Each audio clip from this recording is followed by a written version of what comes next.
অগ্নিকাণ্ডে কেউ নিখোঁজ নেই, পুলিশ। ঢাকার বনানীর কামাল আতাতুর্ক সড়কের 22 তলা এফআর টাওয়ারে অগ্নিকাণ্ডের ঘটনায় কেউ নিখোঁজ নেই বলে জানিয়েছেন গুলশান জোনের উপকমিশনার ডিসি মুস্তাক আহমেদ। আজ শুক্রবার সকালে ঘটনাস্থলে সাংবাদিকদের তিনি একথা জানান। ডিসি মুস্তাক আহমেদ বলেন, ক্ষতিগ্রস্ত ভবনের সামনে যান চলাচল সীমিত করে দেওয়া হয়েছে, লোকজনের চলাচলও সীমিত। অগ্নিকাণ্ডে ভবনটির কাঁচ ভেঙে গেছে, যে কোনো সময় দুর্ঘটনা ঘটতে পারে, এ কারণে মানুষ ও যান চলাচল সীমিত করা হয়েছে। তিনি বলেন, ফায়ার সার্ভিস উদ্ধার কাজ চালিয়ে যাচ্ছে, উদ্ধার কাজ শেষ হলে রাস্তাটি মানুষ ও যান চলাচলের জন্য উন্মুক্ত করে দেওয়া হবে। ডিসি মুস্তাক আহমেদ বলেন, অগ্নিকাণ্ডের ঘটনায় কেউ নিখোঁজ নেই।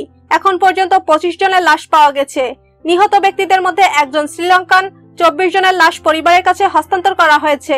একজনকে শনাক্ত করা যায়নি, তার লাশ ঢাকা মেডিকেল কলেজের মর্গে। নিরাপত্তার কারণে ভবনের প্রতিটি তলায় পুলিশ সদস্য রয়েছে বলেও জানান ডিসি। গতকাল বৃহস্পতিবার দুপুরে বনানীর কামাল আতাতুর্ক সড়কের 22 তলা এফআর টাওয়ারে আগুন লাগে। পুরান ঢাকার চকবাজারে ভয়াবহ আগুন লাগার ঘটনার 37 দিনের মাথায় এই অগ্নিকাণ্ড ঘটল। ভিউয়ার্স, এতক্ষণ আমাদের সাথে থাকার জন্য ধন্যবাদ। ভিডিওটি ভালো লাগলে অবশ্যই লাইক, কমেন্ট, শেয়ার করবেন। তার আগে অবশ্যই আমাদের চ্যানেলটি সাবস্ক্রাইব করে আমাদের সাথে থাকুন।